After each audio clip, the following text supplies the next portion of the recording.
Hello, നമ്മളെ ചാനലിലെ പുതിയ വീഡിയോയിലേക്ക് എല്ലാവർക്കും സ്വാഗതം കേട്ടോ. നമ്മൾ നല്ലൊരു അടിപൊളി ബാജി കറിയാണ് ഉണ്ടാക്കാൻ പോകുന്നത്. നല്ല ടേസ്റ്റുള്ള പെട്ടെന്ന് റെഡിയാവുന്ന ഒരു കറിയാണിത്.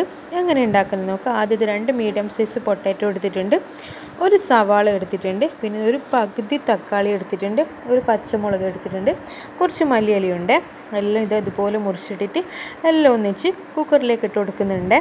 എന്നിട്ട് അതിലേക്ക് നമ്മൾക്ക് ഒരു അരക്കപ്പ് വെള്ളം കൂടി ഒഴിച്ച് കൊടുക്കുന്നുണ്ട്. ഫസ്റ്റ് തന്നെ കുറേ വെള്ളം ഒഴിക്കരുത് കേട്ടോ, കറി നല്ല ലൂസായി പോകും. ആവശ്യമുണ്ടെങ്കിൽ നമുക്കിത് വെന്തതിന് ശേഷം നോക്കിയിട്ട് ഒഴിച്ച് കൊടുക്കുക കേട്ടോ. എന്നിട്ട് അതിലേക്ക് ആവശ്യത്തിനുള്ള ഉപ്പിട്ട് 2 ചെറിയ സ്പൂൺ മല്ലിപ്പൊടിയും ഒരു അര സ്പൂൺ മഞ്ഞൾപ്പൊടിയും ഇട്ട് നല്ലോണം മിക്സ് ചെയ്ത് കുക്കർ അടച്ച് വെച്ചിട്ട് ഒരു 3 വിസിൽ വരുന്നത് വരെ വേവിക്കുക കേട്ടോ. എന്നിട്ട് അതൊന്ന് ഗ്യാസ് ഓഫ് ചെയ്തിട്ട് അതിൻ്റെ എയർ പോകുന്നത് വരെ വെയിറ്റ് ചെയ്യണേ. ബാച്ചിലേഴ്സിനെല്ലാം ഉണ്ടാക്കാൻ പറ്റിയ പെട്ടെന്ന് റെഡിയാവുന്ന നല്ല ടേസ്റ്റുള്ള കറിയാണിത്. അപ്പോൾ ഇത് നമ്മൾ പൊട്ടാറ്റോയിൽ വെന്ത് വരുന്നുണ്ട്. എന്നിട്ട് അതിൻ്റെ എയർ പോകുന്നത് വരെ ഒന്ന് വെയിറ്റ് ചെയ്യുക. വെന്ത് വന്നതിന് ശേഷം എന്നിട്ട് അതൊന്ന് മെല്ലനെ ഓപ്പൺ ചെയ്ത് ഇതുപോലെ ഒന്ന് ഉടച്ചു കൊടുക്കണം കേട്ടോ.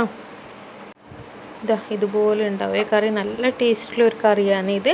ഇനി നമുക്കിത് അതിലേക്ക് കടുക് കാച്ചി വയ്ക്കാം. ഒരു പാത്രത്തിൽ കുറച്ച് വെളിച്ചെണ്ണ എടുത്തിട്ടുണ്ട്. അതിലേക്ക് കടുക് ഇട്ട് കൊടുത്ത് ചെറിയ ജീരകം ഇട്ട് കൊടുക്കുന്നുണ്ട്. എന്നിട്ട് അതിലേക്ക് കുറച്ച് കായപ്പൊടിയും കൂടി ആഡ് ചെയ്ത് കറിവേപ്പില ഇട്ട് അതൊന്ന് ചൂടായതിന് ശേഷം നമുക്ക് കറിയിലേക്ക് മിക്സ് ചെയ്ത് കൊടുക്കുക കേട്ടോ. എന്നിട്ട് നല്ലോണം ഒന്ന് മിക്സ് ചെയ്ത് ഒരു 5-10 മിനിറ്റ് അതുപോലെ അടച്ച് വെക്കണം കേട്ടോ.